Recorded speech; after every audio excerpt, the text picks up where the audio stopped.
All right, everyone, it's 10:30 and we're going to reconvene at the second annual at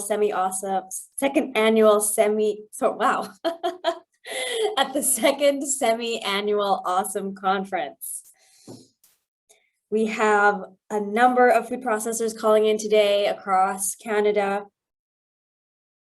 And we spent the morning talking to a number of experts, 3 experts who can support us in building brand loyalty, strengthening our product differentiation, and of course, increasing our international sales and our domestic sales, our networks. The point of Awesome, one of our mandates is to facilitate peer connection and mentorship. And we do that every month in a group learning setting called Awesome Leaders Mentor Circle. And the conference, we run it twice a year, and the conference essentially is an expanded version of the concept of Awesome Leaders and why Awesome exists in the first place for mentorship and recognition of women entrepreneurs in the Canadian food processing sector. And I thought it was really funny. The experts this morning all said that they didn't feel like they were experts. All of them said that. And I think that's really funny, but I get it. I understand, because someone who has the lived experience of being an entrepreneur, having literal boots in the ground, head in the sky, like seeing all of it, there's nothing that replaces the knowledge and the insights that come from someone who has done the dirty. And I am so excited to introduce our next round of speakers, all of whom have incredible food processing companies, and they're your neighbors, they're your friends. And all of them come from different food categories, like different product categories. So I'm hoping that, they're going to come from, yes, exactly, Margaret. I know that they'll come from their product category. So we have energy bars, we have all natural meats, and then we have beverages, kombucha. But I hope that you'll be able to take what they have done and what they've learned and what they're sharing with you and put it with the lens of your product category on there. So of course, everything about energy bars or all natural meats may not be related to you, but there's definitely lessons that you can filter through and apply to your product category, most certainly. And of course, all of these founders are women. And that is also another lens that we integrate, right, when we talk about marketing our businesses. So it is my pleasure to first welcome Cheryl Zealand. So Cheryl is the founder of Cranked Energy Bars. And Cheryl's going to talk to us today about creativity, particularly as it relates to social media. If you got a chance to check out her social media, you'll see that she has a wonderful, astounding, dedicated following. And I'm hoping today she's going to share some of her secrets and connect with us. So Cheryl, welcome to the stage. Take the mic and enjoy. Thank you. Okay, good morning, everybody. Thank you for having me here. I'm so excited. I feel like a complete imposter because I am a chartered accountant by trade. I have no background in marketing, just a real passion for connecting with small businesses and community and growing this little company that I started. So while I can't say I'm an expert of any sort besides in financial statements, I do hope what we've done with our social media and the creativity we've brought to it, especially in this last year, being in the pandemic and things certainly did change, that you guys will pull some inspiration and some insight. So I'm going to share my screen. I've got a visual that will probably help. Okay. So is that, I'm hoping everyone can see this as we go. Yes, hopefully. Cheryl, I can't see your screen. Oh, really? Weird. Okay. It says I'm sharing it. Okay, let's try. It's open. No. Oh goodness, we just here we go. Let's try it. There we go. Got it. Awesome. Okay, wonderful. Sorry about that. I'm new to sharing the screen. Okay, so I wanted to talk a little about how Cranked Energy started, and I always like to do it with visuals because it's always nice to look back on where you started, and sometimes it's cringeworthy, and that's okay. So when we started, it was very much a fitness brand, raw energy bars. It was never supposed to be anything besides something I could feed my kids and my family out of my kitchen. I was teaching accounting and finance online. I had 3 kids under the age of 4 at the time. I was busy, but this was a way to feed them something healthy, and it just kind of got a little bit of legs and word of mouth, and I quickly had to put something together. This business card, raw energy, it was, take a picture of it, just get whatever it was done. And we're talking 2014, so there wasn't a lot of options, and social media certainly wasn't what it is today. So I'd like to always go back to how it started, because it does make you feel like you have grown, and where you started is okay, and that's totally normal. So you got to just give it a go. And this was our first post on Facebook. Oh my goodness, I know. Like, wow, I can't believe I sold some bars with that, but that's okay, because the bars were really, really tasty. And that's what I had. I had a junky little iPhone at the time, whatever it was. I took a picture, posted it, and we kind of went with it. So I think the thing to start out with is you just got to give it a go. You got to use these social media platforms for what they are. And if you don't have an Instagram page, maybe it's something you want to consider. For us, Instagram has been a massive marketing tool for our company. Facebook, not so much. But Instagram and the way Instagram's evolved, especially with Reels now and stories, we're really able to do the storytelling that we want to do to connect with our customers. Most of our customers are in Manitoba, because we are a Manitoba-based company right now. We are set for national expansion, but obviously COVID put that on hold. But we really focused on the Manitoba market, and I think we have kind of worked out the kinks and what's kind of worked here, so that maybe we can translate it as we start to grow into other provinces. So starting is I always tell myself that if you're going to do this, just start. Who cares what it is? Just put it out there and let's go from there. It might be well received, it might not, but you're going to learn from it. So that's kind of what our starting point was many years ago. And I want to talk about being inspired, because Cranked Energy, I do our social media. I do all the creative side of it. I have no experience. I operate from my gut, from my heart, what feels right for the values that we've set in our company, which is to produce the best quality energy bar and connect with our community, and provide the best customer service that we can. And there's nothing wrong with looking to other businesses that are doing stuff that you're inspired by. And especially this last year, when we weren't able to get into the stores and sample, and a food product sampling is so important, that's how you sell your product. We really had to try to connect with customers in other ways and get creative. And so we went to some of our favorite accounts, and we're like, wow, all these wonderful food bloggers are doing such great work. Can we kind of tie that into Cranked Energy? We crumble our bars on top of all our stuff, yogurts, smoothie bowls, whatnot. But can we push that and get a little bit more creative and kind of take spins on, for this case, it was Saturday morning breakfast, stack of pancakes.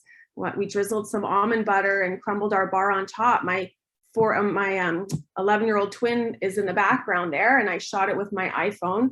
And it was just capturing that emotion of Sunday morning, where it's not just specifically relating to our product, but it's inspiring kind of an experience. And we were able to partner up with a local almond butter company for the almond butter, and a pancake mix company, and tie those in so that was able to be shared, not just with us, but on their feeds. So that's kind of where I like to go with creativity, is looking at what others are doing and getting inspired, but always keeping in mind that copying is not a good strategy. And you don't want to set out to take a photo and exactly copy it, because it probably won't translate as well as you think. And of course, we've learned that through trying to mimic other stuff, and it's a terrible strategy. And we've kind of over the years gotten into our own brand and understanding really what we want to do. And here we were, eating sushi at the shop one night after work, and I thought, oh goodness, we could make pancake sushi and of course crumble our energy bar on top. And so we scheduled that for our next photo shoot, keeping in mind we always like to pull in some of the traditional colors that is part of your brand. We love a lot of white space. We love the colors of some of our flavors. In this case, blue is our vanilla gluten-free bar. So you can see how some of this creativity starts to tie in, where you're not just selling your product or always putting pictures of only your product, but you're creating this brand where people are coming to the page. For us, it's for ideas of how to use our product in other ways, or just a really fun idea. Oh, I want to do that with my family on Saturday, that kind of stuff. Try and then try again. Oh my goodness. So I want to talk a bit about photography, because we've always invested in food photography, but this doesn't mean that it's always translated very well. So I kind of pulled these two photos to show they were both done, different photographers, kind of around Valentine's month. The top one is definitely a literal like representation of, I guess, Valentine's, our bar on a set of rose petals. It didn't translate for me. We didn't use it, obviously. I wasn't on site for that shoot, but you kind of understand now when a photo doesn't really feel right, if you're going for a certain emotion, while it's still creative, and the photographer was, you know, interested in doing that. For me, it didn't work. So we kind of this year tailored it a bit, and you see that we have this cherry bar. And while, you know, cherries are always such a great thing to photograph with the pink and the chocolate, it's still kind of a literal interpretation, but it creates that excitement for us, that creativity.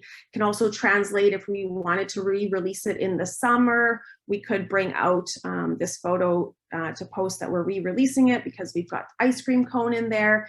And again, we've just constantly been researching. I'm always researching and looking at what other inspirational companies, food bloggers are doing, and seeing how we can maybe translate that into our brand that makes sense. That's the most important part. It's got to make sense for your brand. Again, here, the top photo, we were trying to get, you know, the traditional hand photo that you see quite a bit. It didn't translate well. The bar is staged with stuff on it that actually I don't think is even in the bars. The nail polish didn't work for me. And one of my biggest pet peeves is when your product doesn't show well. Like, our bars defrost fast, they're fresh food product, they become floppy. And I always say it at photo shoots, no floppy bars, no floppy bars. And unfortunately, I wasn't on site again and didn't see this happening, but it wasn't appetizing to me. I saw the photo and I thought, as a consumer, I don't think I would buy the bars based on that. Something about it just didn't work. My gut was telling me that the color was wrong, the bars didn't look great, it was floppy. So then we reshot the different angle, kind of took a bite out of it. I thought it would look a little more appetizing. So I think the point to take out of this is just keep trying. You try and try again. Some photos work, some don't. Some angles work, some close-ups far away. You have to try, take a whole bunch, and then you really start to learn what is creating that emotion for you is probably creating the same emotions for your consumers. And you want people to come back to your page over and over, wondering what you're doing. What's Cranked Energy doing? What is your company doing? What did they post today? What did they post this week? What recipe are they doing? How can I use their product? I want to do what they did. So getting creative is not something that can be taught. We're all creative. You have it in you. If you don't have it in you, there are so many opportunities to hire social media managers and marketing companies, and it's overwhelming because they do such great work. But for us at Cranked Energy, there's no budget right now for kind of hiring the big stuff. I'd love to get to like Jones Soda one day and Patagonia. Those are such inspiring companies. But for now, it's just me and my team of 5, and we're just working towards engaging as much as we can and getting people onto our page. So we want to get creative, and creative to us means simple and effective photos to showcase and our product, but create an emotion and not the traditional way. So here we did the traditional fridge photo, but it really shouts fresh at you. Our bars are fresh. Who doesn't love fruits and vegetables and all the good stuff? And we want our bars to be in your fridges and give you that visual that isn't this fridge beautiful. This top one we did for Christmas, and we wanted to kind of take the play on Santa grabbing the cookies, but why couldn't Santa grab an energy bar on his way out to deliver all the presents? So you see how it's still effective. We thought we sold a ton of gingerbread candy cane bars. They were only released for Christmas. that simple, effective, kind of nostalgic feeling you get when you see Santa for all ages, young, old, and a kind of creative play on stealing the cookies while he was stealing the energy bar. And then down below, we were doing some s'mores.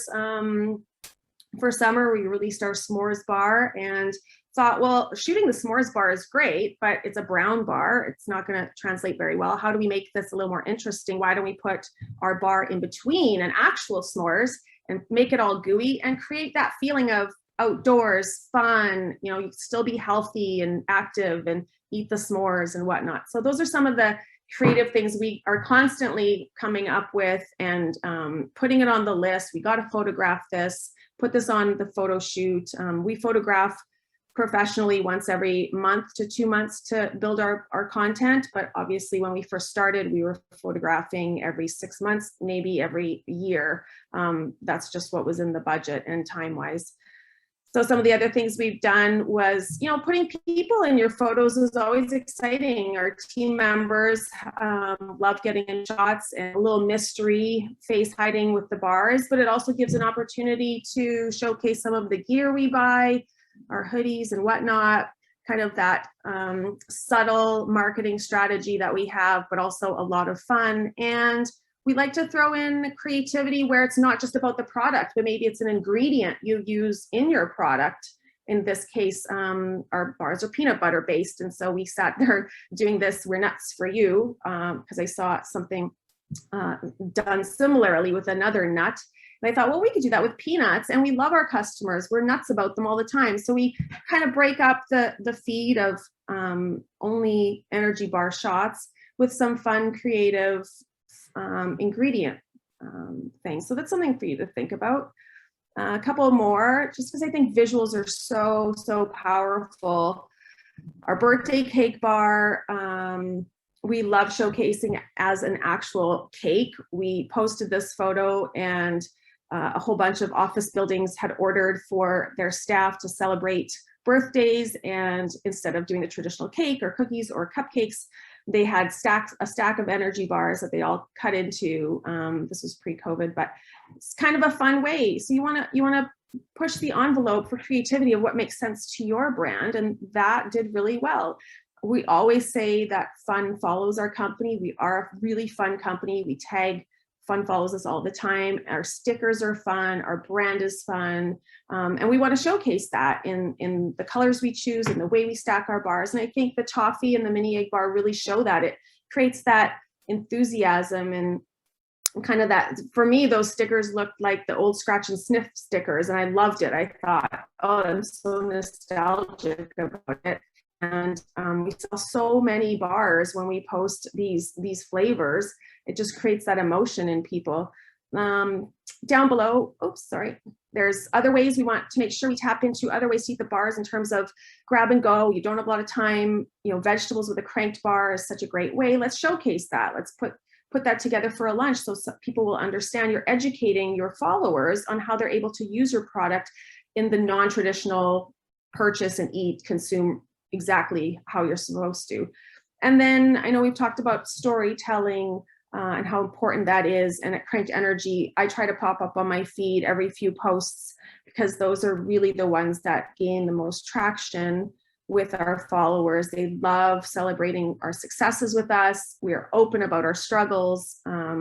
We're open about all our community work, and they want to buy into when they spend money with us, that the money is being well spent, and they kind of feel like they know us. So we had bought a new freezer for our kitchen, and we had a little dance party, and one of my team members captured me having a little dance party because I had saved up for over a year to purchase this piece of equipment. And you just felt the rallying when we posted of people so excited that we had bought this commercial freezer finally for our space. So something to think about is, you know, never be afraid to show up on your own feed. It doesn't have to be the perfect photo. It doesn't have to be professional. It just has to really have purpose and kind of meaning, and your followers will love it.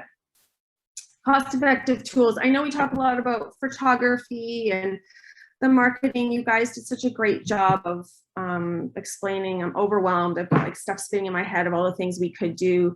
But for me, really, my iPhone does a lot of fillers on our feed. I am a huge fan of photography and doing it as cost effective as you possibly can. Professional shots, we do invest in, these are professional shots. They're staged a bit. They do different angles. We do close-ups, we do plays on s'mores, whatnot. But I want to talk about, not all professional photography works. Our first shoot at Cranked Energy, the top one, is bar photos, and our bars look like that, and there's nothing wrong with that. That's exactly, they're brown and they're peanut butter and whatnot.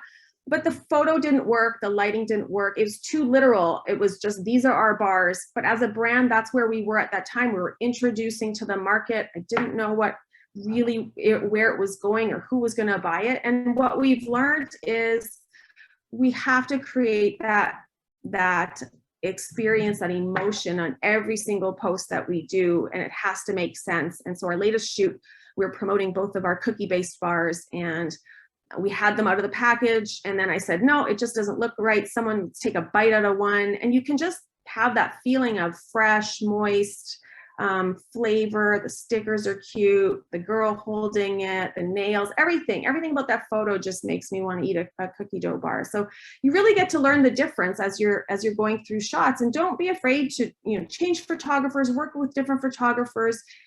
Be on site with them directing. You are in charge of your own brand. If you're an owner maker like me, this is what I do as part of my job. It's my baby. I don't want to put out something there that I'm not super proud of. And you really have to look at it with a critical eye. So what I use quite a bit is Lightroom. And I don't know if you guys have used Lightroom before, but I really wanted to share this tool because it's an easy download for your phone. To do fill-ins. I use Adobe all the time in between professional posts just to keep the brand moving forward. And sometimes you have to be spontaneous. In this case, we cut a bar and there was this puffed weed inside that looked like a perfect heart. And I said, oh my goodness, it was so cute. Let's take a photo. Took the photo in the front. The lighting was bad. It was the end of the day. Popped it into my Lightroom, Adobe Lightroom on my phone. You can get presets, you can just lighten the image up and pop. This is literally 2 seconds later what came out.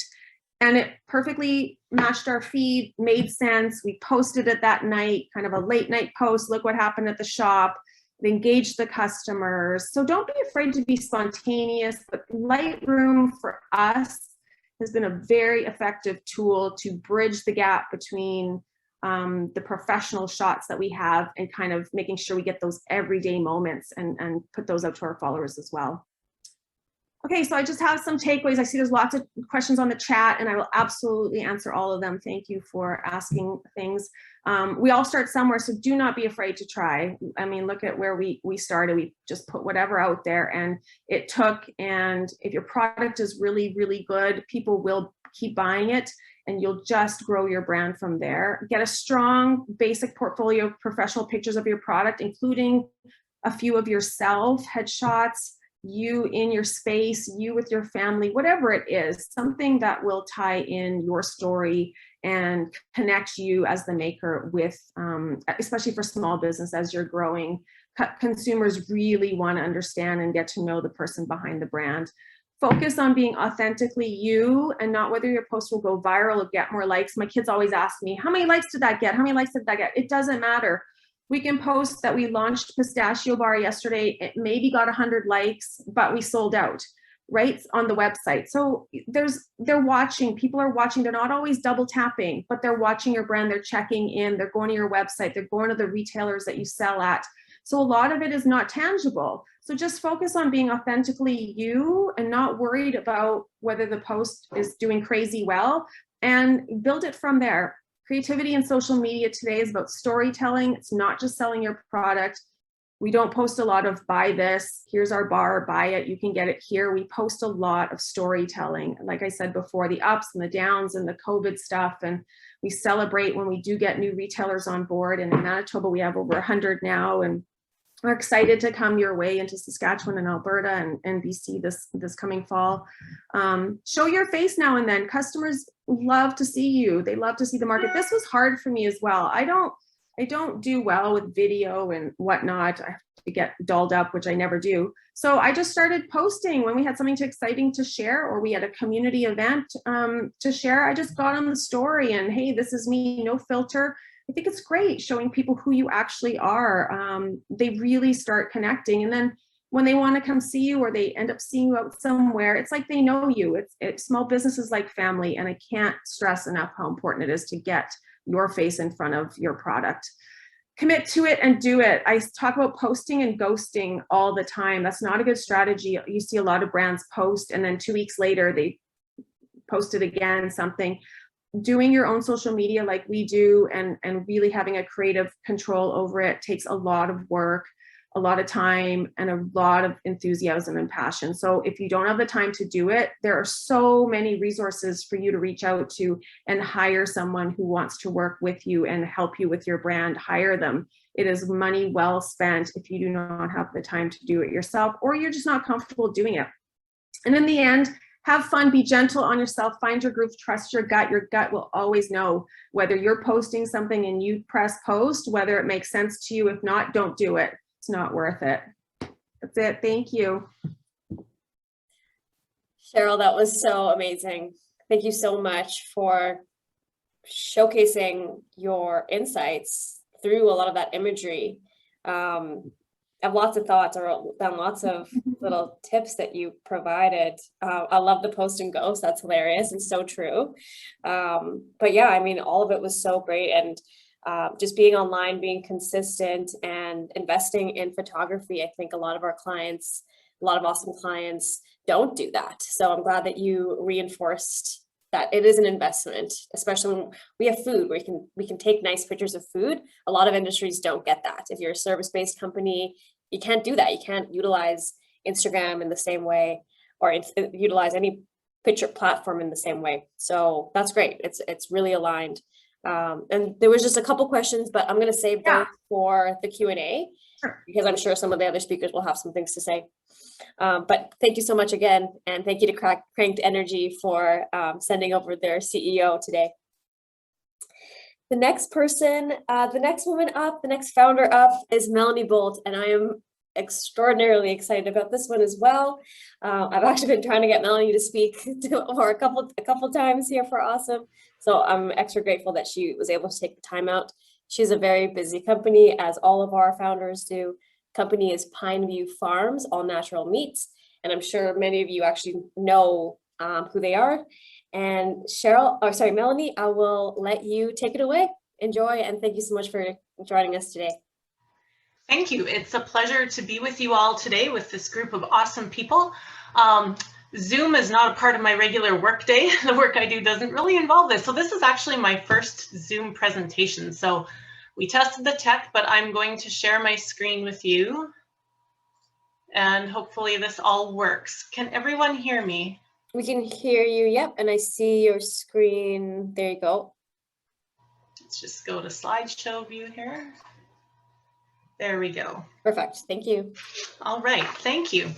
So as we go along today, I wanted to share some things that I've learned along the way about customer service, loyalty, and retention. And that's something that we all work hard to achieve in our businesses. I will say that I'm going to rely a little bit today on some training I took at Wizard Academy in Austin, Texas with Roy Williams, the Wizard of Ads, and also a book called Excellence Wins by Horst Schultz. He's the co-founder of the Ritz-Carlton Hotel Company. And we've kind of incorporated some of their teachings into what we do at Pineview Farms on a daily basis.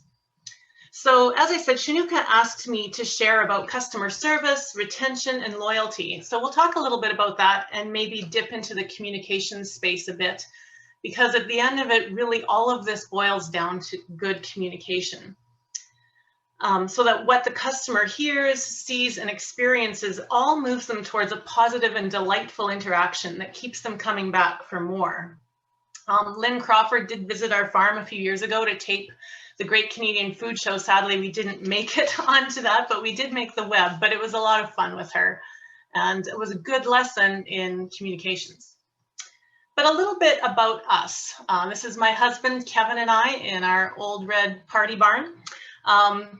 We together founded Pineview Farms about 24 years ago. We are fourth generation family farmers. The picture in the top right shows this farm about 50 or 60 years ago. Kevin's great grandfather immigrated here in 1901 with his 18 children, his wife, and 40 horses, and started farming here. We haven't carried on the tradition of 18 kids, but we are proud to be on this land and to be able to buy this farm and bring it back into the family after about 40 years of it being out of the family. So we started here in 1998. It was a quest for Kevin and I to make our farm sustainable. Little did we know what that journey would entail for us. But as we went along, we learned about what sustainability really meant for us. If we wanted to stay in farming, what would that look like? We encountered droughts, plagues of grasshoppers, economic disasters, and our story is one of transformation from conventional farming to a branded differentiated product, farm to fork. And way back in 1998, there wasn't a lot of that going on. Our neighbors thought we were crazy. I would like to say that we pioneered the local meat movement in Saskatchewan. And we want to continue to work towards moving the local food movement forward and being a vital and vibrant part of that, even as our business is maturing. So we make meat. We're really good at it. We have chosen deliberately a strategy of serving a differentiated niche market. Our business has grown organically over the years to serve families, better health food stores, co-ops, and restaurants across the province. Due to meat regulations and inspection rules, we can't export outside of Saskatchewan at this time. But quite frankly, all we're making is being consumed in Saskatchewan. So for us at this point, going federal or international, the cost benefits aren't really there for us just yet. Our taglines that we use interchangeably are buy what you believe and meat made better. We've also said eat better, live better. And those really force us to walk the talk. And the customer's BS meter is pretty perceptive and pretty high. So we can't stray far from what we say we're going to do. So I would like to propose that customer retention and loyalty has to do with three things: culture, story, and experience. And when those three things align in your business, you have loyalty and retention. So our retention strategy has no gimmicks. It starts with our people, and that's where culture happens. Culture is who you are and what your employees say about you and or their experience in the company. And you'll know your culture in a nutshell by what your employees say about you and their experiences. And COVID has been a challenge. I don't know what it's been like in your businesses, but I think it's been hard on people.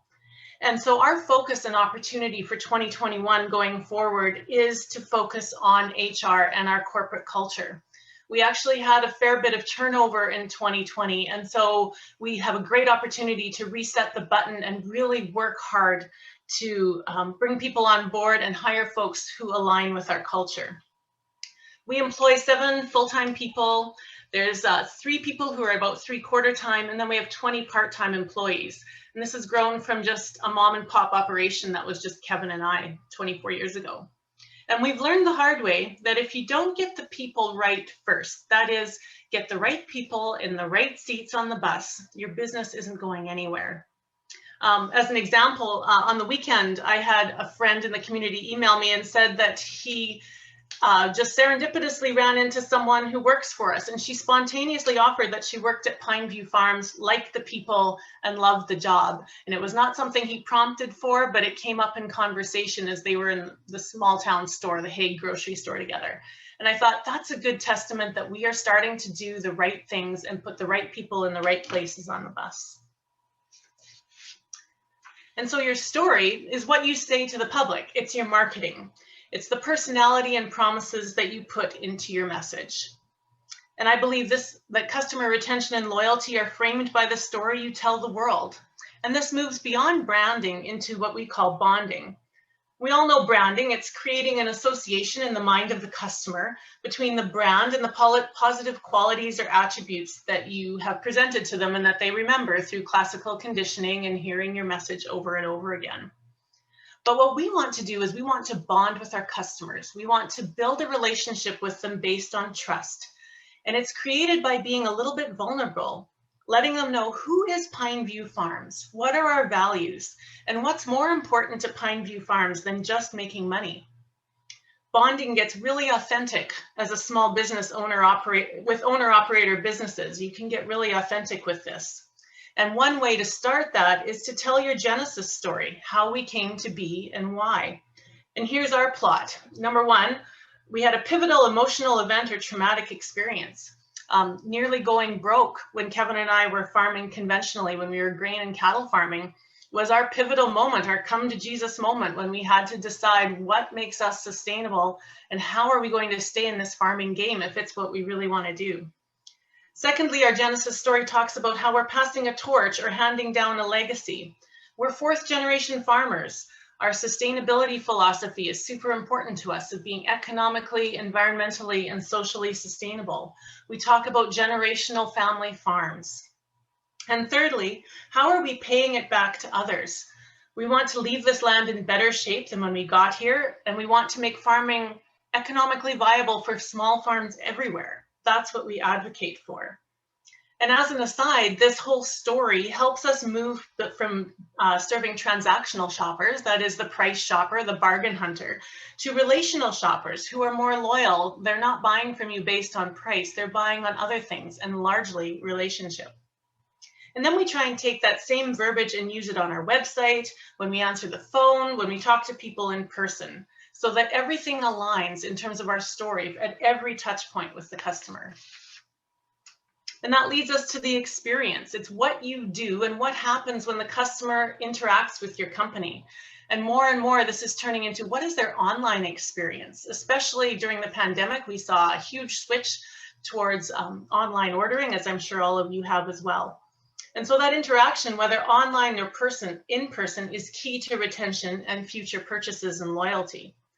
In the back of our minds, we're always asking ourselves, what problem do we solve for people? What itch does the customer have, and what do they need to scratch? And then we try our best to deliver that.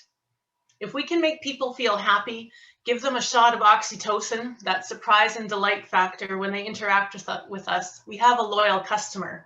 So I'm always encouraging our staff to connect with people right where they're at, to show them that you care, that right now they are the most important thing in front of you at this point in time.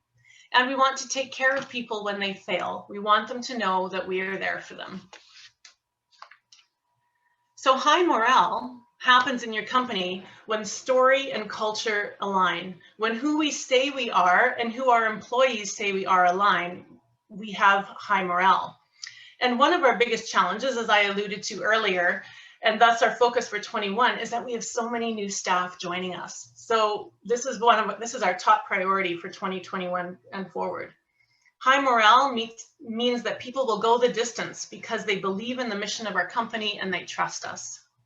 And to do this, we're working on our systems and communications at Pineview. We are working hard to redefine job descriptions, so to give people a clear idea of what they need to do and what constitutes doing it well, so they know what they're accountable for. Kevin and I are working hard to equip them with the right skills for the right job. We are learning to teach and trust and verify. Our staff need the freedom and support to do what they know what to do. We show appreciation for their efforts, and we all need to understand the importance of our work within the bigger picture of Pineview Farms, whether it's working in the barn or packaging red meat, mowing the lawns, or administering the online ordering system. And when all that works together, we know we're successful. And authenticity happens when a company's story and experience align. That is, when who we say we are and who the customer encounters are the same. When they don't align, you get bad reviews. And you're not going to win everyone, but our goal is to win most everyone. Authenticity is a buzzword now, and it's been our strategy from the beginning because we are a farm to fork business, and authenticity has been a huge part of our brand. And so for authenticity to happen, what the customer hears about us has to align with their actual experience, right down to that last mouthful of meat at their family dinner table. And their BS meters are high, so we know that we can't say something that we're not. They will figure it out because they're coming to our farm to see us, they're searching us out on social media, or they're on our website. And brand ambassadors are born when story, culture, and experience align.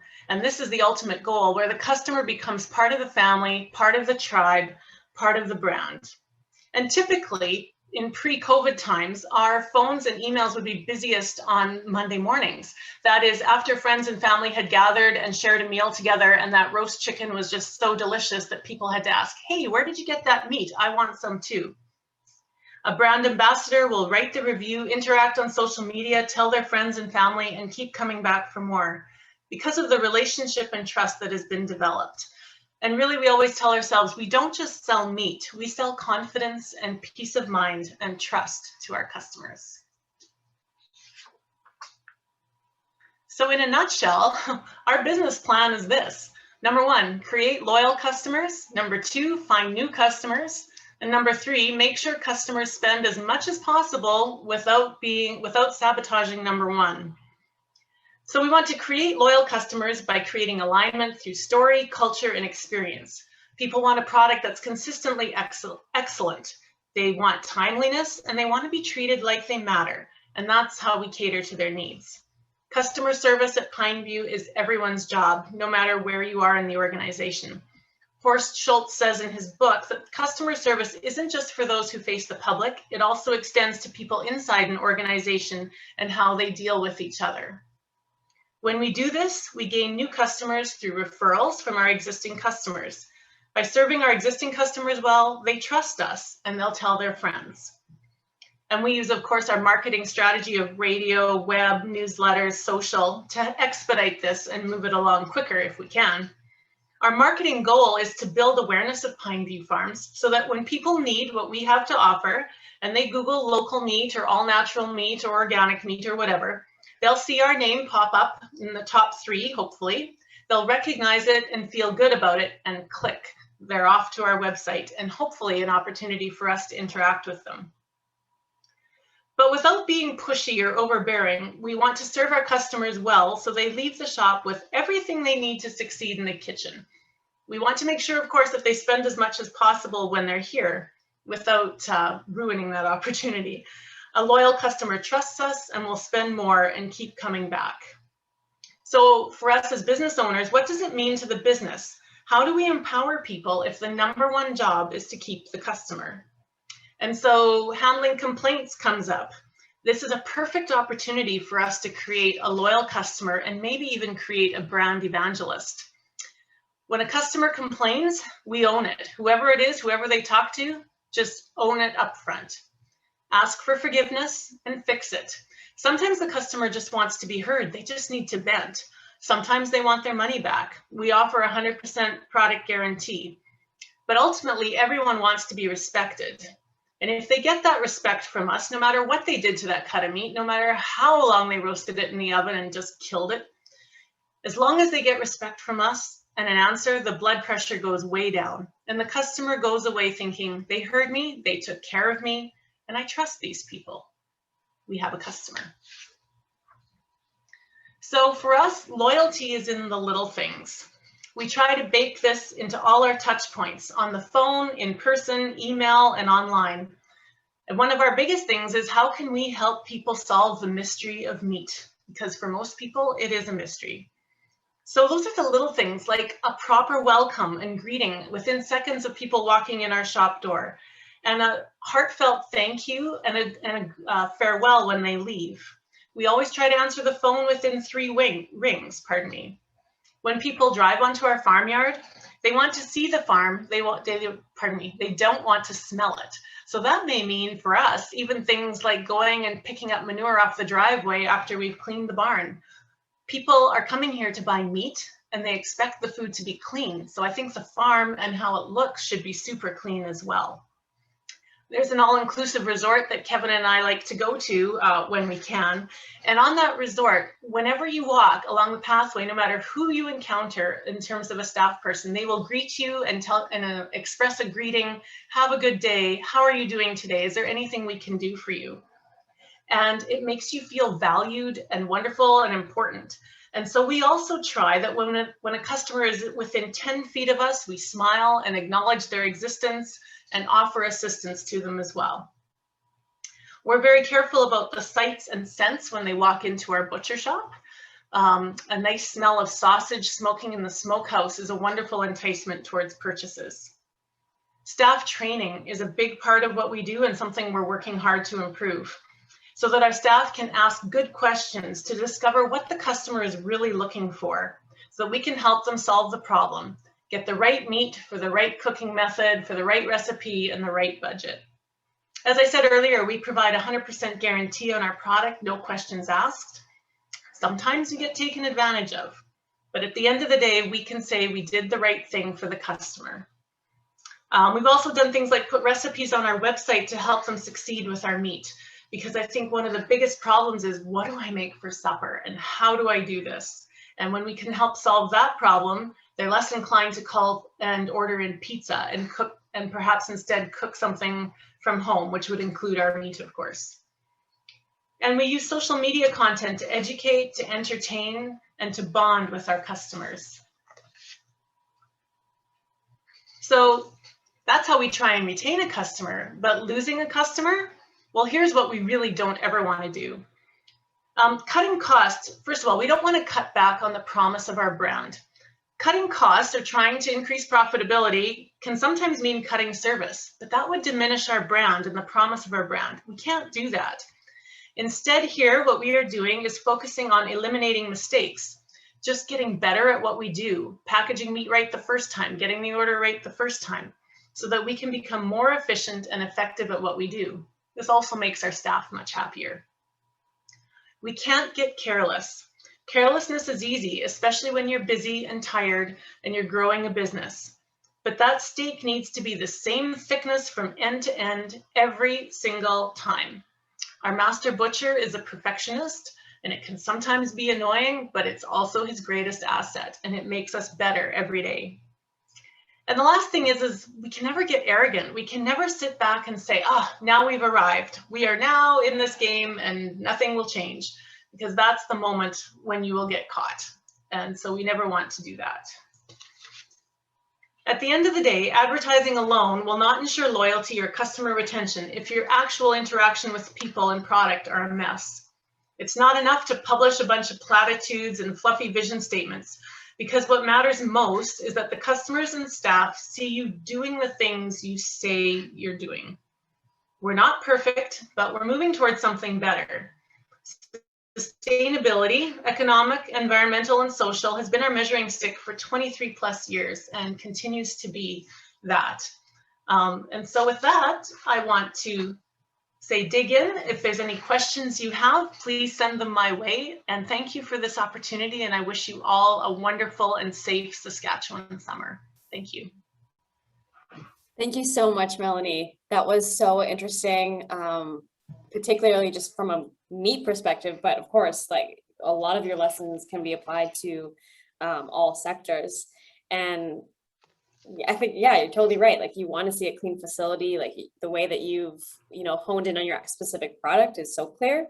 And yeah, I'm really grateful for you sharing that knowledge. And also, you indicated at the beginning that there were resources that you tapped into when you were starting this journey or halfway through this journey.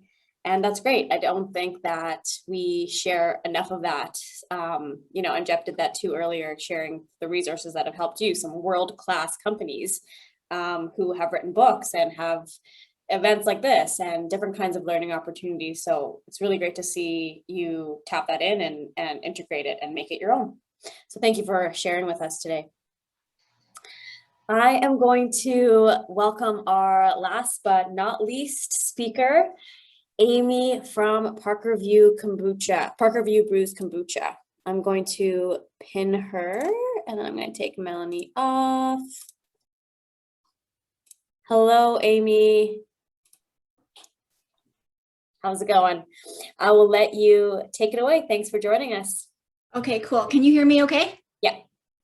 Okay. Just gonna set my timing here so I don't go over. All right, so thank you, Shanuka, for the intro.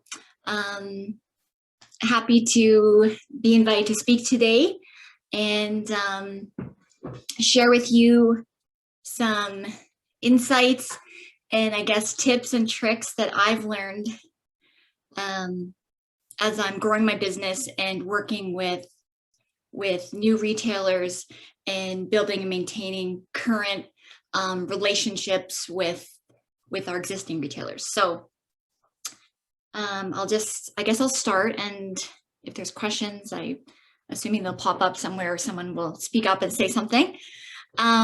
So let's see here. All right, so I am the founder and owner of Parkerview Brews Kombucha. And I founded this company in 2017. It's a family-run company, so it's primarily myself and my husband. We're based here in Saskatoon, and you can currently find our kombucha in about 85, 87 stores throughout the province. 18 of those stores are what we call conventional grocers, so Sobeys, Safeway, IGA. And the other places where you can find us would be smaller, locally owned grocery stores, specialty stores, cafes, restaurants, gyms, those type of stores. We have 7 flavors that we sell in bottles, pictured here. And we also have kombucha on tap. We operate a small storefront on weekends, but the 5 bottles just that I shared in this picture here are 5 primary flavors that you'd be able to find in stores.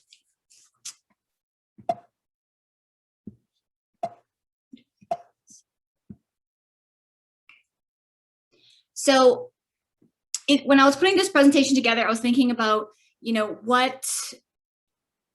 what we learned on our journey so far. Previous to starting this company, I didn't have any experience with fast moving goods or any grocery type experience. My background is in marketing. So I'm learning along the way, and I put together what I thought would be helpful for other companies that are just starting out or are currently growing. So I think it's really important to start off on the right foot when you're seeking new retailers or vendors, and you're trying to, tell someone about this product that you've created that you're passionate about. So having a sell sheet is so important. And I have a marketing background, so I'm comfortable putting that type of information together. What should be on it, what it should look like. But having a sell sheet that's a 1-pager, 2-pager max, we found is helpful. Having a digital and a print copy is important. And the information that's on there is obviously the key information. And for a lot of our retailers, they keep this sell sheet handy when they're reordering, or if they need some information and they don't have time to call you or email you. So it's important to keep this information up to date and make it easy for them to find. So in your sell sheet, some key points to have. What's your mode of delivery? Are you delivering directly from your manufacturing facility to the store? Is there a distributor that's delivering it for you? How are you getting it from point A to point B? What is your wholesale pricing? So what are you selling it to the store for? And then what are the margins and the manufacturer's suggested retail price? So what are you selling it wholesale to the store for? And what are you suggesting that the store sell it at? And based on your retailers, we have different MSRP for different retailers. For conventional grocery, it's a certain price. If you're buying kombucha in a cafe or restaurant, it's a little bit higher. So work out those numbers for yourself on what you think MSRP should be specific to that retailer. And that will help them as well in their pricing and be competitive and profitable. What are your units per case or per box? So we sell our kombucha in units, 12 bottles per case. I once heard that it's better to sell in smaller numbers. So do what works for you, definitely, but make that clear on the sell sheet, how many units per case or per box or per bag. What is the shelf life and the storage for your product? So is it stored at room temperature? Does it need to be in a freezer, a refrigerator? How long can it be stored for? Make sure that information is super, super clear. What about your policy around expiry? So if there's product that a retailer is carrying and it expires or it's close to expiry, what is your policy around that? Will you replace it? How do they discard of it? Make sure your contact information is very, very clear. You know, who should they call? You know, phone number, cell phone, email. Make sure that's on there in large print. And then also how to order. Do they order online? Do they call you? Do they send an email? So make sure that's clear on your sell sheet. And obviously, as you go along, you'll want to probably add more or take things out or edit as needed. But I think those are some key points that are super important to have right when you are, you know, setting the tone and building that relationship at the beginning with your retailers. So I also think it's important to show that you are the expert for your product, right? What is your unique selling proposition? A lot of times, you know, you're meeting this person for the first time and you want to make a good impression and you want to get them excited about something that you've created and something that you believe is of value. So think about what your unique selling proposition is, why it should matter to the retailer, why it should matter to the end user, the customer. You should know where your ideal placement would be in, let's say, a conventional grocery store like Sobeys. Where do you think your product should go?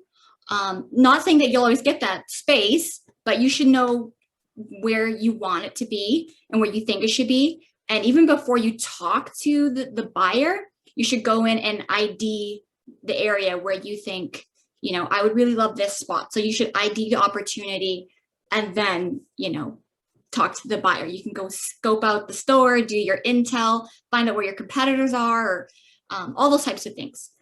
You should definitely know who your target market is and communicate that to the buyer. We have a product that is kombucha that requires a lot of education at the front end to the buyer. It's not very well known yet in Saskatchewan. I think it's better known now, but at the beginning in 2017, a lot of people were like, what's kombucha? Like, where does it go? Does it need to be refrigerated? All these questions. So who's buying kombucha? So really have a good understanding who your target market is, and that shows to the buyer too that you know your stuff, right? If you have stats on velocity, I think that's important at the front end to share with your buyer, because at the end of the day, they're thinking, you know, do I want to bring this into my store and put on a shelf? Is it going to sell or is it going to sit there? So if you have really good data, use that data to get into that store and so on. Keep using that data and using those sales points. If you have any quick wins to share with the buyer, definitely, you know, indicate that. You should know who your competitors are. You know, I see that you carry this brand in the store. You know, we also compete with this brand at the national level. So know who your competitors are and know what they're priced at. And you should know what your best sellers are. So we have 7 different flavors, right? And the buyer isn't always going to give us all 7 listings. They might say, okay, well, let's start you off with like top 3, top 5. So you should know what your best sellers are, which flavors are going to move the fastest, because that will, you know, get it going. And, you know, the store and the buyer, when they're looking at data, they're going to see that, you know, this product is moving quickly and then give you more facings or more listings. So that's just starting off on the right foot. I also think it's super important to make it easy for your retailers. So I'll just use Sobeys as an example. Not all retailers are this large, but for a manager or a buyer in Sobeys, they have thousands of brands to take care of. And, you know, we're just one of them. So it's not just about dropping off your product, someone's going to put on the shelf, and then, you know, some sort of magic happens. It's really important to make it easy for your retailer, I think, by going in and merchandising. So going in, turning your product, checking all the expiry, making sure the product isn't just being pushed backwards and the newer stuff is in the front. So, you know, you might be moving things around. Customers might make a mess of it. So always merchandise, keep your space super clean, turn your product. We find in a lot of our stores, when we go in and merchandise, you know, I'll see our bottles and there'd be lots, you know, turned backwards and this and that. And there'll be other brands like Red Bull or some sort of other juice with it, which to me says someone picked up a Red Bull, found our stuff, put the Red Bull there, and then just grabbed something of ours. I'm hoping that's what it was, but I'll remove that, right? I don't want that in there. I'll go put it back wherever it belongs in the store, and I'll just make the shelf look really good. Try to pack out if you can. So previous to the pandemic, we would be going into some of the back rooms where we were allowed and just packing out our products. So making it easier for the store because they have a ton of other brands to put out. They have, you know, fresh food that's going to expire. So doing that little bit, I think, is really important, and it makes it easy for the store. You should have shelf talkers that are, you know, like a nice card size, nothing, you know, offensively large. Put that out there, ask permission if it can be put out there, that, you know, have some bullet points about your product, whether it's local or what unique selling proposition it has. Replace expired products. So we replace expired product or close to expired product and restock quickly. So if a retailer orders, make sure that turnaround is quick, right? Because they might order when they're down to like 2 bottles of something. But if you merchandise regular, you'll see when stock is low, and you won't run into a problem where it's an empty shelf, right? So make it easy for your retailer. Another thing that I think is super important is to learn and remember names. And this can be hard if you have like 85 retailers, but write it down. You should know the names of your buyer, the owner of the store, if that's a different person, the manager, if it's a different person, the receivers. So we see a lot of the receivers in the loading dock, and the team members that are on the floor that are putting out your product. So learn and remember those names, introduce yourself, and make that connection. Keeping lines of communication open. So we like to have regular touch points, usually weekly, with our retailers, and depending on what they prefer. Some prefer email, some prefer in person, some are a phone call, especially for our retailers that aren't in Saskatoon, right? So develop those regular touch points of what you can manage, what works for you, and always ask questions. So I think at the beginning, I was kind of worried that I couldn't ask questions and I was bothering, you know, the buyer. But once you develop that rapport, I think these are safe things to ask. We ask all the time. It helps us understand the store and their needs.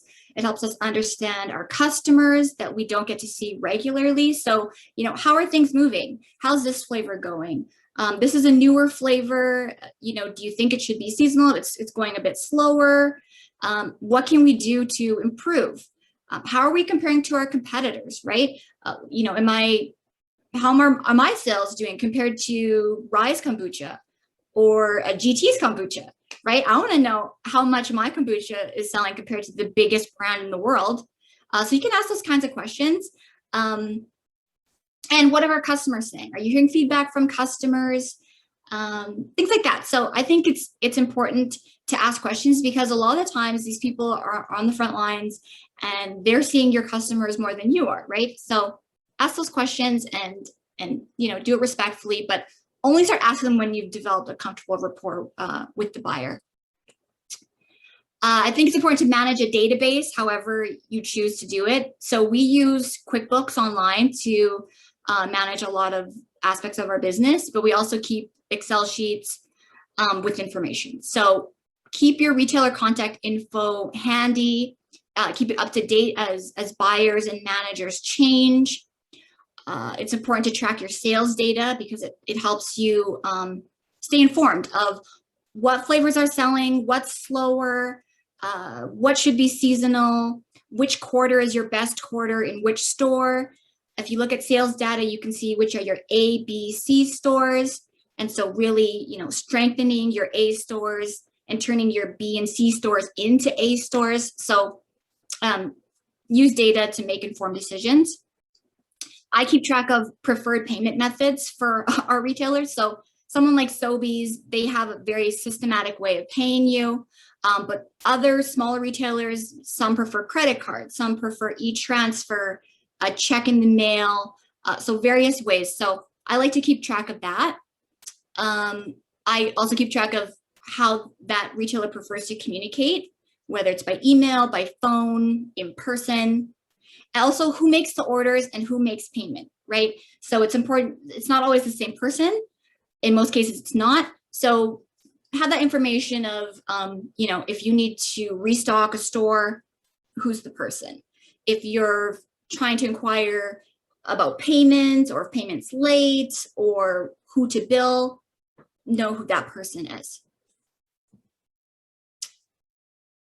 Email. So we keep sort of a newsletter, I'll call it a weekly newsletter. And so what I include in it, I just thought this was nice to share, is our online order form. So a link to the form, order now, nice big button. I like to include interesting info, like quick tips, like peach mango is selling like crazy right now, or something about a benefit of kombucha, why people drink kombucha. Any important info that's coming up, like if you're having an upcoming sale or promotion, or if you're going to be on holidays. I like to include 1 or 2 pictures that, are enticing, inviting, refreshing, specific to my product, but I like to keep it brief. So we're not writing a long love letter. It's just like bullet points. And the main thing is like order now, submit your order, right? So I think that works really well for us. And it streamlines how people order, right? So people fill out the form, it gets automated, we get it, versus, phone calls or text. We try to, as much as we can, get everyone to order through the online form. Doesn't always work, but we're working on that. We're getting there. Set the ground rules. So I think that's really important, because when you're first starting out, when we first started out, you're trying to do everything. You're trying to do the most to get that account. But then, 3 years, 5 years, there's a lot of things that you just can't do anymore because you've grown so much, you've had more accounts. So I think it's important at the front end, what I've learned is to set some ground rules. So how do you want to be reached? Do you want people to text you, your phone, your personal phone? Do you have a different phone? Do you want to be called, emailed? So sort of indicate what's the best way to reach your company.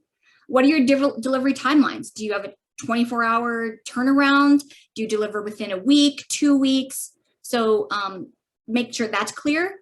Think about what is manageable versus what is not. You want to always be able to deliver on that promise. So, you don't want to break your back in all of this. So just think about what you can manage.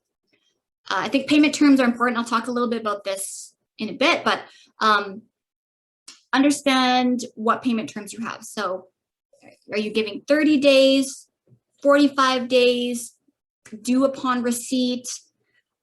Are you taking credit card information at the front end when you set up an account? Figure that part out. And if you'll charge late fees for people who don't pay on time. At the end of the day, I think it is important that the relationship between you and your retailer has to be mutually beneficial, right?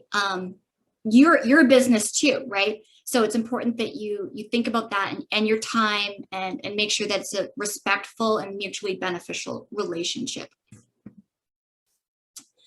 Should I check the chat? Okay. Amy, we can there are some questions in the chat, but if you want to finish, then we can start the Q&A. Okay. Yeah. Okay, I'll finish. Shoot. How do I go? I'm not rushing you, but I'm just saying we can just do the Q&A with all the speakers. Okay, I just saw like 10 messages, 9 messages. It's like, oh my gosh. Okay. Okay, I already talked about that. Payment. Okay, so payment. Make it easy, simple, and clear. And it's funny because I talk with my other friends who are also in similar businesses, and you know, sometimes we're chasing after accounts to pay us, and I don't want to sugarcoat it, but it's frustrating, right? If you're running a business and you're selling it to a retailer, and the retailer sells it but hasn't paid you, but is placing another order. So this is frustrating, and it's a delicate thing because obviously you're both in business. Cash flow is important, especially if you're starting out. And I think if you sell something to someone that they need to pay you, that's the transaction, right? But I think that it's important to lay some ground rules on this. So what we've learned is be very clear on the methods of payment. So do you want to be paid by credit card, knowing that QuickBooks is going to take a chunk of that? Do you prefer a check in the mail? Do you prefer e-transfer? Think about all those ways of getting that money, and then, you know, run those numbers of how much is, you know, QuickBooks going to take, or the credit card processing fee. What bank type setup do I have? How many transactions can I do? So think about that. Be very clear on your terms. Is it 30 days? What happens if they don't pay within 30 days? Are you going to let the account run a tab? How big is that tab going to be? You know, what happens when retailers don't pay? I mean, I've learned that when retailers don't pay, and let's say they're a week past the due date, and then it's 2 weeks, and then it's a month, and then it's 2 months and 3 months, right? How far are you willing to let that go? I think if you're sending reminder emails and there's no one responding or paying, a phone call is important. And I think a phone call where it's, you know, giving the buyer the benefit of the doubt. You know, I sent these emails, I'm not sure if you're getting them, but these accounts, you know, these are overdue invoices, and, you know, we'd love to square up. Like it's a delicate balance of getting paid, not insulting your buyer, but also, you know, getting paid. Yeah, and not having to beg to be paid, I guess. So a phone call is always helpful if the emails aren't being answered and things aren't getting paid. Clear communication. So I think what I've learned, and what I would tell my past self, is, you know, make it this super clear and follow through on that, right? It's the little things, I think, that really make the difference. For us, we only distribute to Saskatchewan, so we're not this huge company yet. We can manage a lot of these things and really have that personal touch. That when I think once we get bigger, you know, we'll have to work on that and how that's manageable with a larger team. But yeah, asking someone how their day is, you know, right at the beginning, how's your day? Like that just changes the mood, especially for grocery, where, you know, people are busy unwrapping things and stocking and restocking. So the receivers, we find, just to say, hi, how's your day? It gets a great conversation going.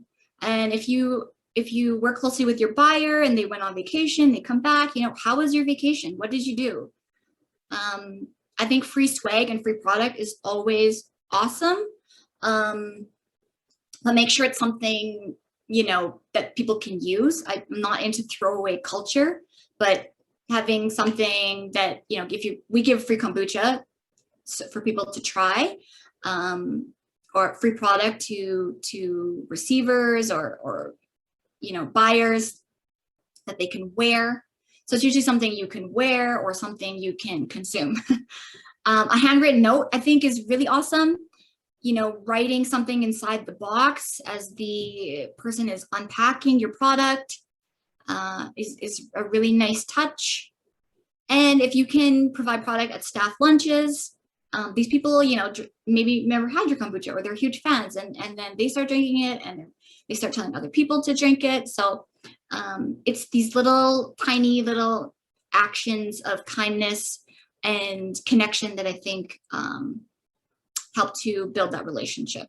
And we do a lot of these things with Sobeys, Safeway, IGA. And in 2020, last year, we won an award for best overall local supplier. And to me, that was like, whoa, we're doing something right. So it was really validating to receive that award, just because we only got into Sobeys last year, and then to receive this overall best local supplier told us that we're doing things right. Okay, when things go wrong, which things can go wrong, the number one thing to do is pick up the phone. So we communicate with email a lot because it's fast, it's easy, it's convenient, but it's like the lowest form of communication, right? Especially when things go wrong. You can't pick up on tone. Emojis only go so far. So pick up the phone if something goes wrong, whether it's product was delivered wrong, something broke, something's late. Ask questions. I apologize. And I put a star beside that because I think you don't always have to apologize. You only apologize when you're in the wrong, right? But also make it right. Even though you're not in the wrong, make it right. Learn and improve. So, you know, what went wrong? How can we prevent this from happening next time? Try not to take things personal. It took me like 4 years to learn this, but you know, it feels personal because it's like your business, your baby that you've like created, but try not to take things personal. You don't know what's happening with the person on the other end that's, you know, losing it or lashing out. So just take 24 hours and pick up the phone and, you know, make it right. Invest in your retailers. So we like to invest whenever we can. Before the pandemic, doing demos is really a great way to be there for your store, drive people to your store, obviously to meet customers, get them to try your product. And that will happen again one day. But in the meantime, you know, if there's a promotion or a save cycle that you can be part of where you sell your product at a discount to the store and that discount gets passed on to the customer, try to take part in those and trial them. Do those promotions during your slowest quarter, right? And drive sales during that time. If there's an event that's happening, donate to that event within reason, like of what you can do. It might not be actual product, it might be a coupon, it might be a 2-for-1, it might just be like a gift basket, but do something.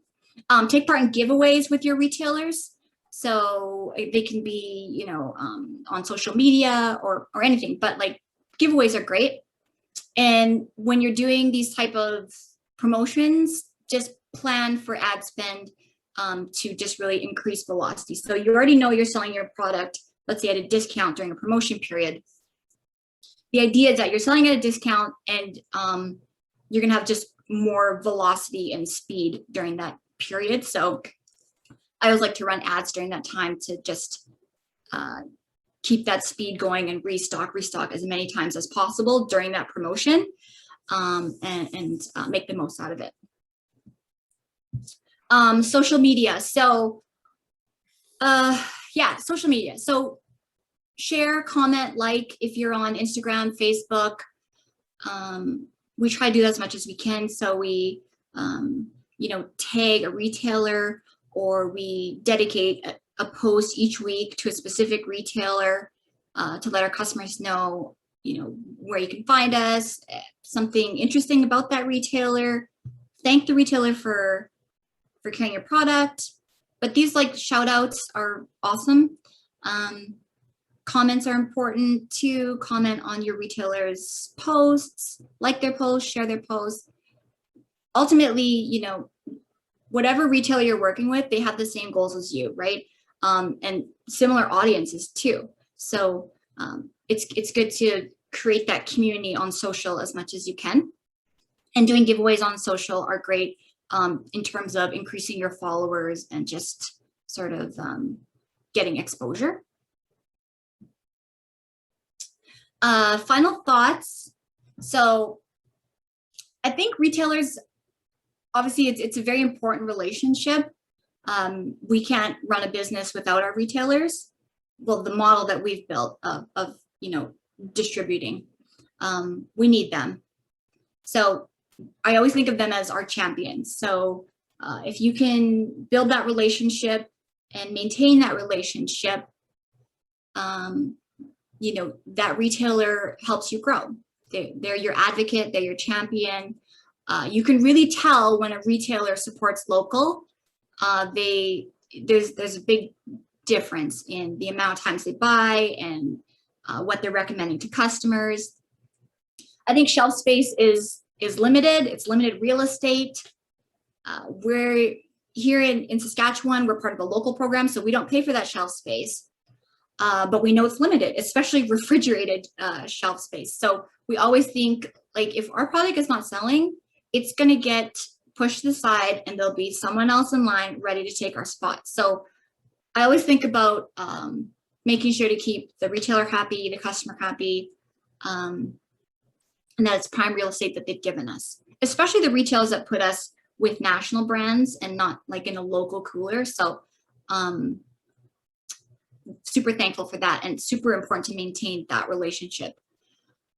Find out what's important to the store always. So talk to the owner, especially to the owner, if it's a franchise type store or a locally owned store, what's important to the store.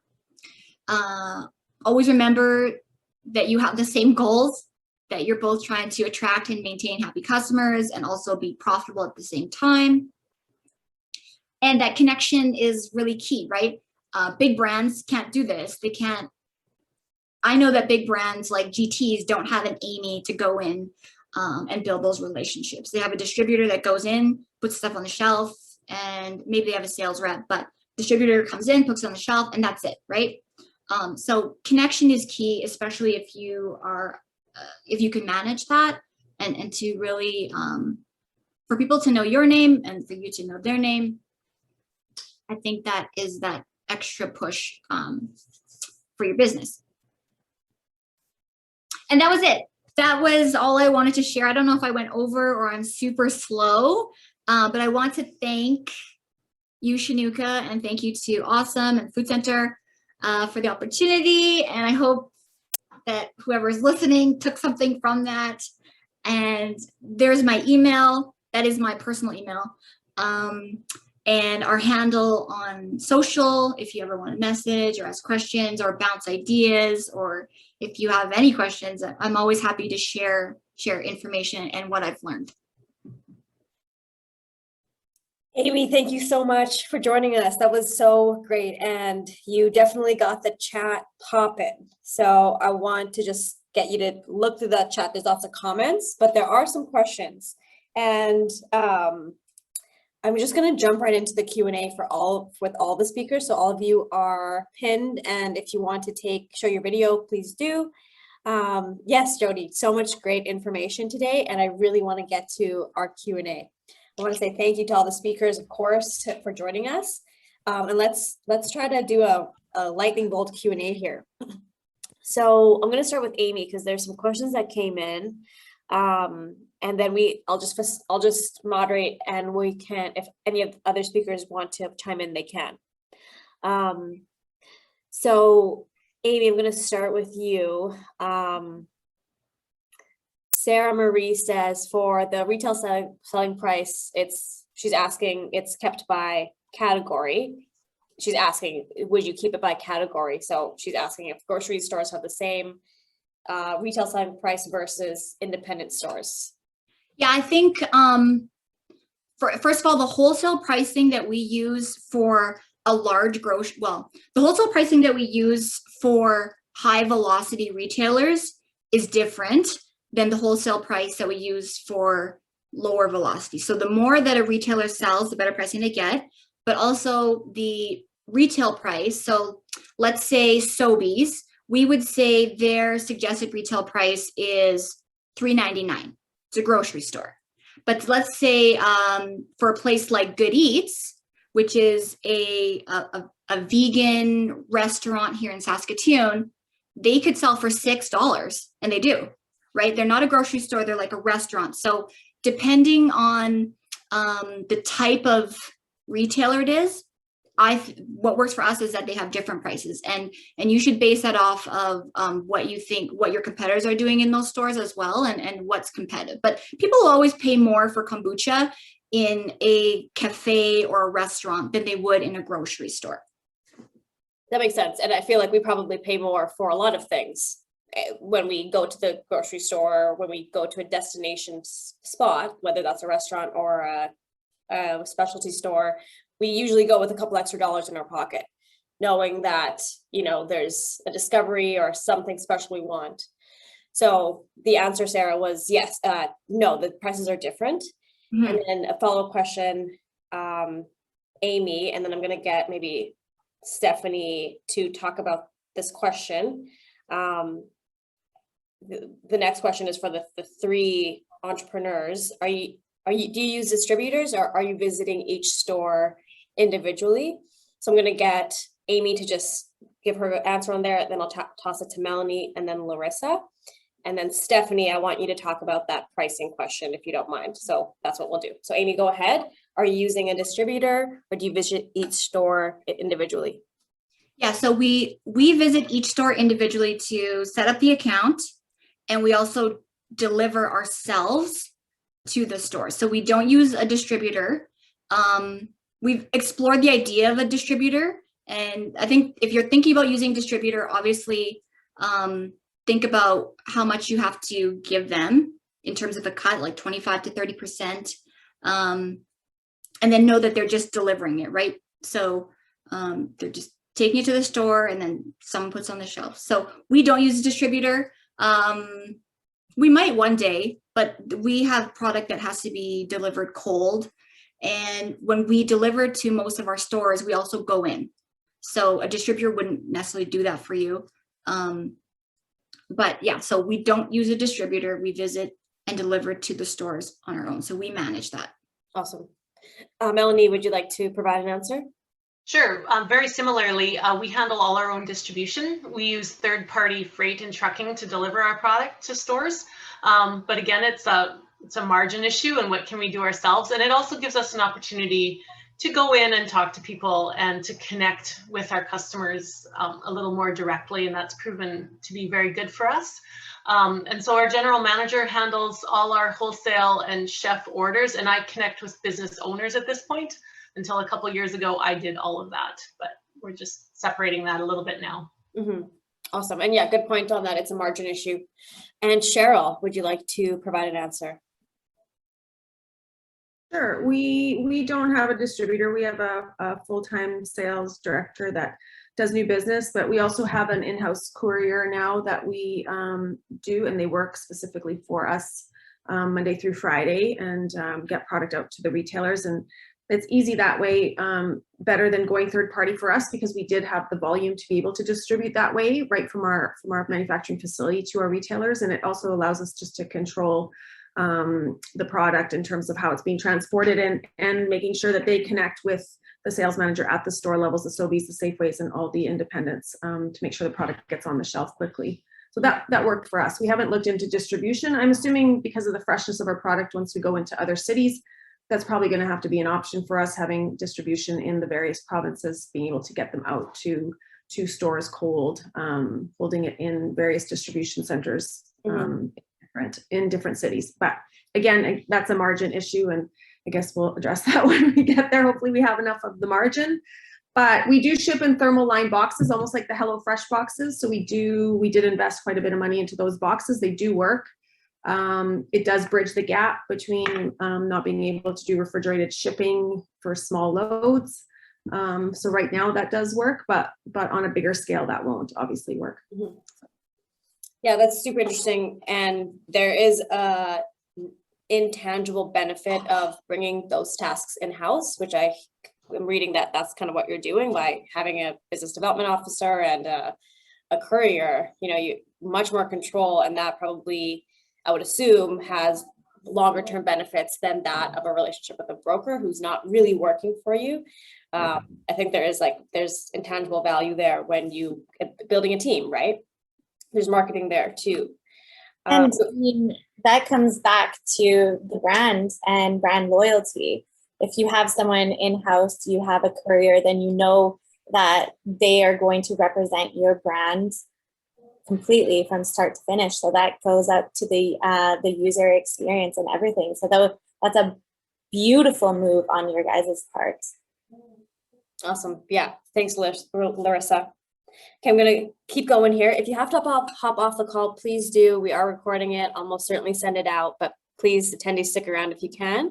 And we'll move on to, I want to get Stephanie to talk about the question about international, local, independent grocery retail pricing. Can you hear me now? Is it good?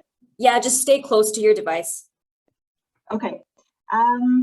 Great. So I think there's really two important points about pricing. So when working at Procter & Gamble, and we were looking at the retail sector, we even broke down pricing depending on the channel themselves. So if it was a discounter versus a convenience channel, but ultimately retail pricing is completely at the decision of the retailer.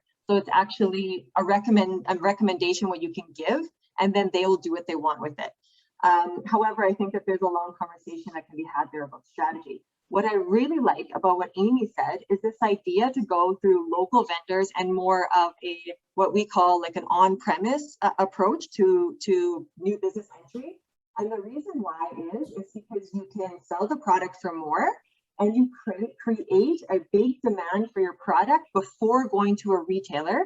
And then when you approach the retailer, you can even avoid some of the additional costs. You will be able to have quicker turnover at that retailer. So there's also a way to think about it the flip way, going to the on-premise first with higher price points and creating a demand, and then going to the retail channel. That makes sense. Awesome. Thank you for those answers. I have one big question here, and it's going out to all of the entrepreneurs. So the question is, would you mind sharing what your expiry product replacement policy is and how to include that in your costs, in your profit margin? How do you keep track of it? So the question, right, hey, product gets expired, how do you account for loss? And then you can also, you can also add, if you want to talk about the interaction with the first interaction with a potential retailer. So 2 questions there for the entrepreneurs, for the founder panel: your expiry product replacement policy, and how do you start the conversation with a potential buyer? I'm going to go Amy, Cheryl, Melanie. And once they're done, the experts, if you want to add to whatever they said, please do. So go ahead, Cheryl. Hi. Okay, so for expired product, that's interesting, and we kind of ebb and flowed with that. Our product has 6 weeks shelf life, 12 weeks in the freezer. We've had a few retailers, once their product comes to expiry, that want to be credited. We don't offer a credit. We don't offer, then that's clear, like communicated right up front. And the reason we don't is because we don't stock them. We don't have a minimum amount that they must order. So we kind of get around it with, you don't have to order, 300-400 bars at one time. Why don't we start you off slow so that we don't have any expired product, and we'll help with social media posting and sampling if we can, build awareness and drive traffic to you. And then we'll slowly build from there. And we restock them every week to 2 weeks. That's just our business model. We're constantly producing fresh product. We're keeping in communication with them on their stock levels. So we haven't run into a ton of problems with having to, expired product. Now, a whole other ballgame is when your product doesn't get put on the shelf, say at a Sobeys or Safeway, because it's been sitting out in receiving, and then they don't want to put it out. So that's out of our control. It's on their end, but we absolutely replace it. So I think it's kind of a customer service issue sometimes, whether you want that as a strict policy that you'll never replace it. I don't think you can go in with that kind of game plan. It's kind of ebb and flow as well. But if you're having to replace a lot of product, there might be other ways to generate more sales for them versus maybe they're ordering too much. That's always what I say. Let's cut down your orders. We'll still give you the same price. Let's work with you. Let's get sampling in there. Works first.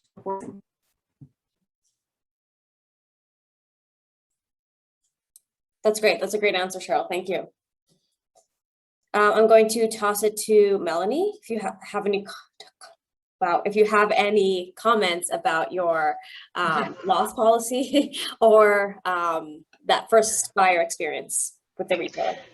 For us, a loss policy hasn't really been a big issue for us, remarkably, but we've always been very flexible on order quantities. We have no minimum order quantities, so we're willing to start small with a new retailer and help them build the business.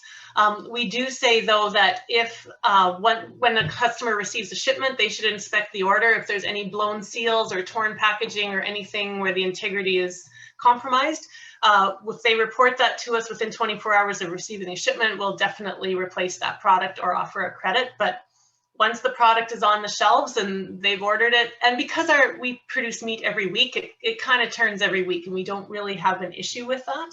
So we haven't had to do much there. Starting the conversation with a new customer, I always prefer in person or over the phone, and I'm always looking for an introduction from someone else. If there's a way I can make a connection through a chef to another chef or something like that, that always bridges the gap.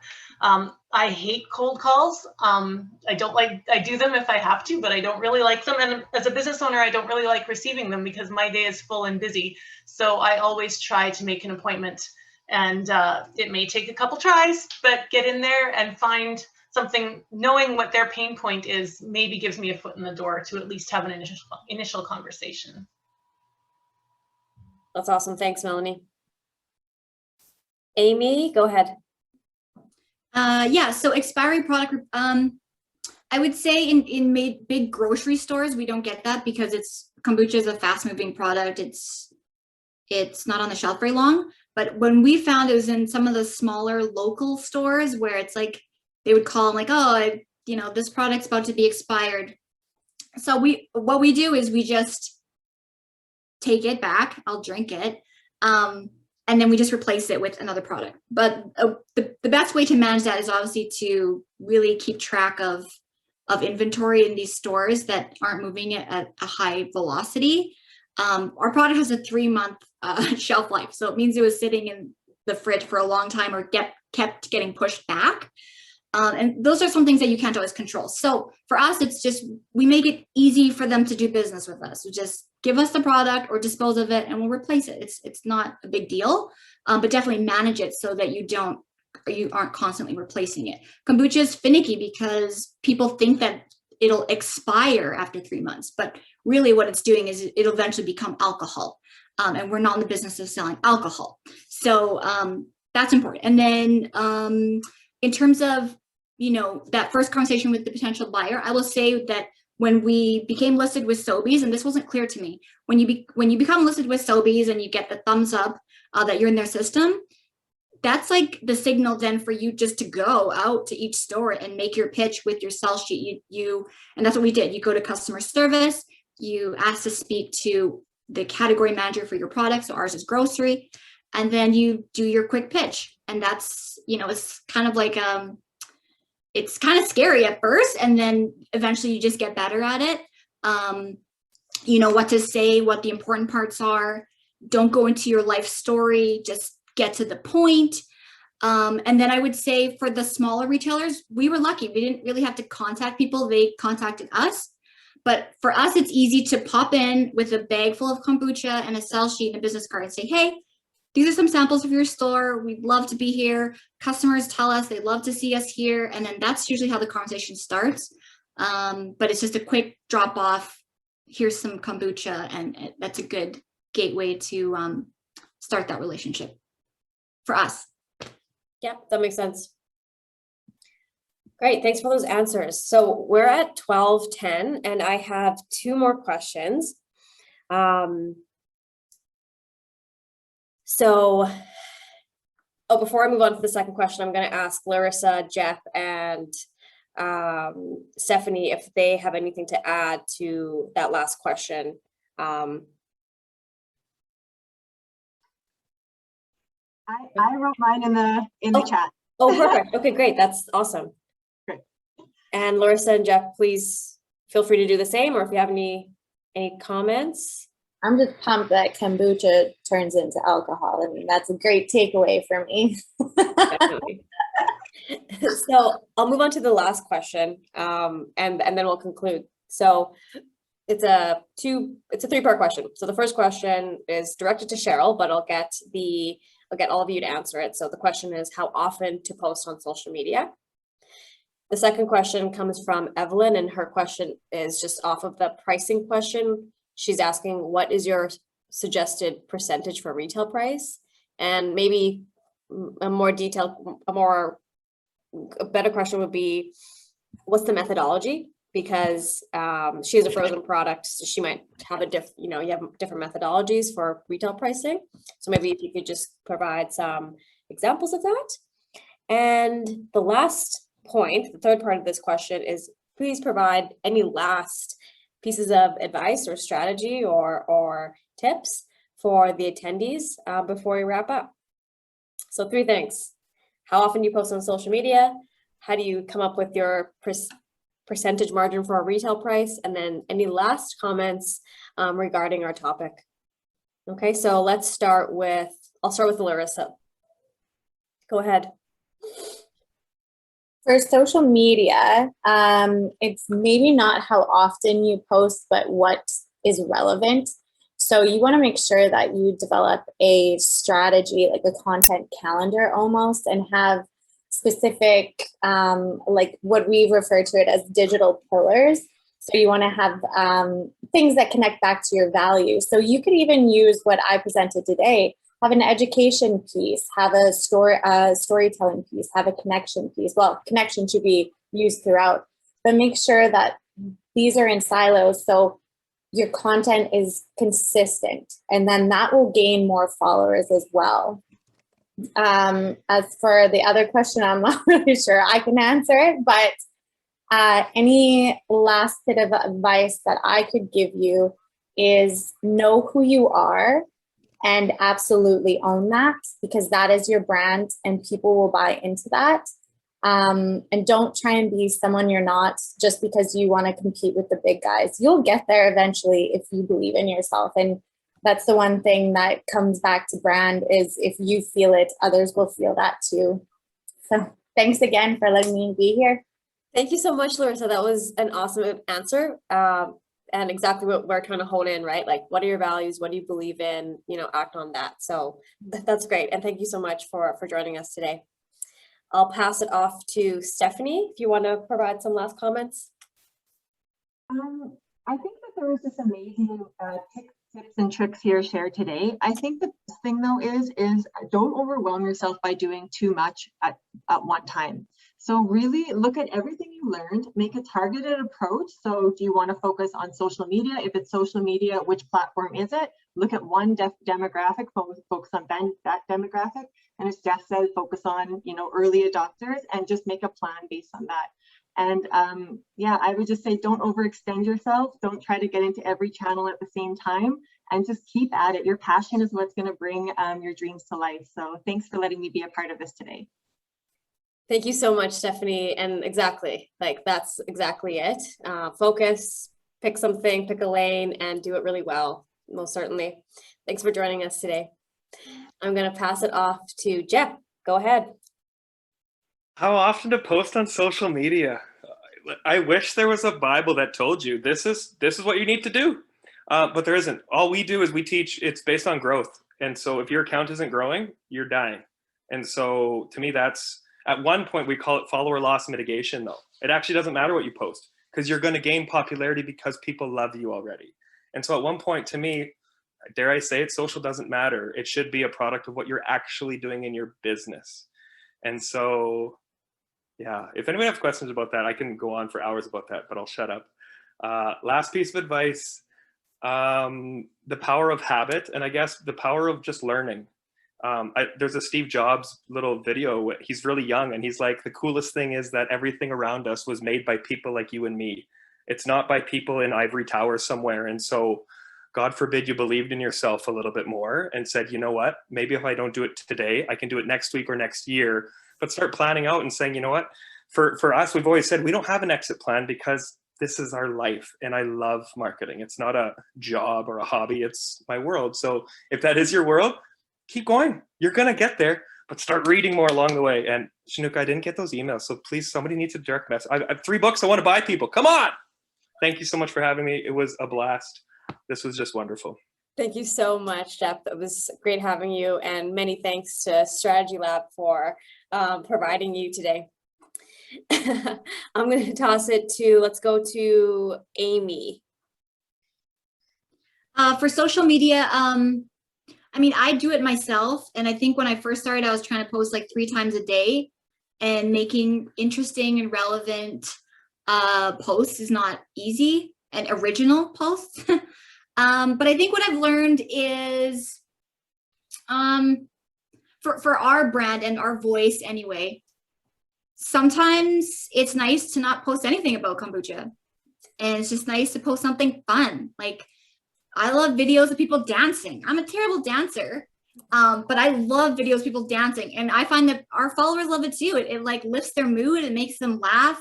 It has nothing to do with kombucha at all. It's just like, hey, look at this. This is fun. And this hopefully makes you smile.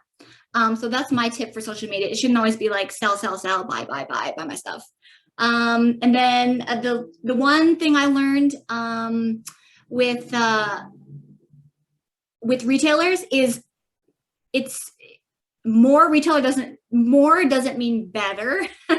At one point we're like, we need more retailers, more. It's more about like really doing a good job of managing your existing retailers before trying to get another 50, because you could probably get a lot more sales out of your existing retailers and grow them before you try to get, another 50 and kind of do a half-assed job of all of them. So that would be my tip, like really, manage that retailer like it's your baby, and then start getting more, and so that they're all A accounts. That's awesome. That makes sense. Thanks, Amy. Yeah. And thank you so much for joining us this morning. I'll toss it to Cheryl. Go ahead. Last thoughts here. And social media. The question on social media was specifically for you. Oh, you're muted. Sorry. Is that better? Yeah. Sorry. We definitely post 3 to 4 times a week. And like you guys have been talking about, kind of having an education piece and then a lifestyle piece. And then, hey, we also sell these bars. They're super yummy piece. And then something, maybe an ingredient piece. And then we kind of incorporated on Sundays a reel with the recipe that we've kind of inspired using cranked energy bars in it. And we've been doing that for a couple months now. And it's really gained some good traction in terms of people tuning in on Sundays to see what cooking with cranked looks like, because they're super easy recipes. You already get the bars in your freezer, and that's really gone over well.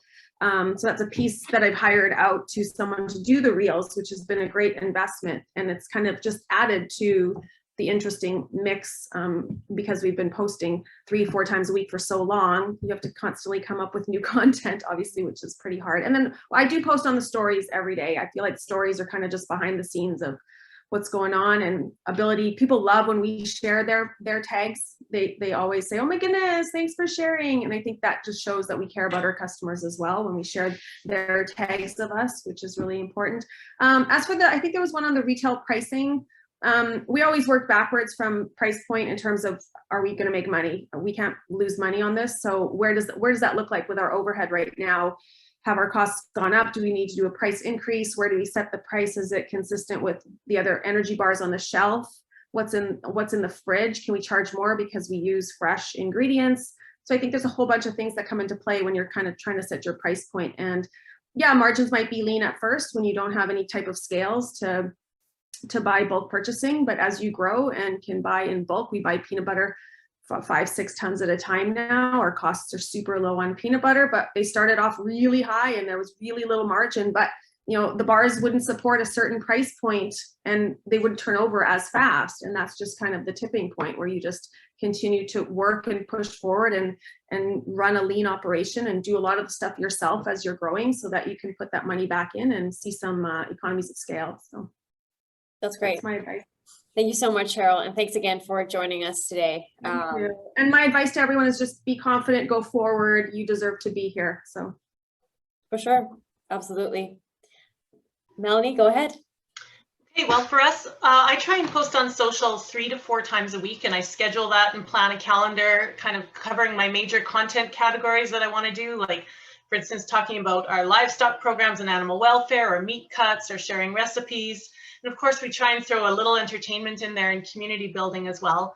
And then our general manager publishes 2 to 3 Instagram stories a week, and we try and coordinate our topics and content so that we're repurposing and emphasizing the right things at the right time. As far as margin for retailers, I actually don't have a published SRP. We let people set their own prices. Perhaps many of them, because we also sell farm direct to households and individuals, they may look at our retail price list as their comparison point. But most retailers we deal with want 25 to 35 points, 40 if they can get it. So that's kind of what they're working with. And our advice is to stay out of the mushy middle. I think you're either a low margin, high volume kind of business, a commodity business, or you're a lower volume, high margin business and very distinctive branding and going after a particular set of customers. And anything in the middle just isn't profitable. You can't be all things to all people. So just own where you're at and do that really well. Thank you. That's great. Thanks, Melanie. And way to drive that point home, right? Be who you are and do it really well. And that's the answer to a lot of our marketing questions here. Know who you are, understand it, stay in your lane, focus, and be a master. Be excellent in your lane. So we are at 12:20. I want to thank everyone who stuck around on the call. I hope you learned a ton and you're able to move the needle on some of these marketing challenges and areas that you need to move the needle on. And I want to thank the speakers one more time for joining us. You don't understand, you don't even know how important it is to have speakers like you and your knowledge be a part of the awesome community and a part of this movement we're trying to create, women in agribusiness and women in food processing. I'll leave everyone with the note to say that I will stay in touch. I have everyone's contact information and we're recording the presentation, so I'll be sure to send it out. Thanks, Jody.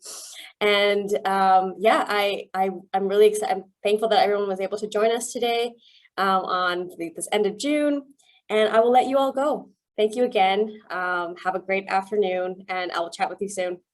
Bye. Thanks. Bye. Bye, everyone. I'll be sure to send out the recordings and all that stuff. You know where to find me. Bye, Stephanie. Bye. Thank you so much. Bye, Jeff.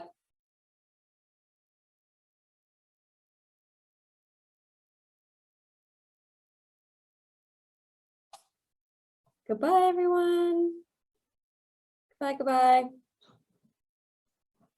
Thank you so much for joining us today. Hope everyone learned a ton. See you all soon.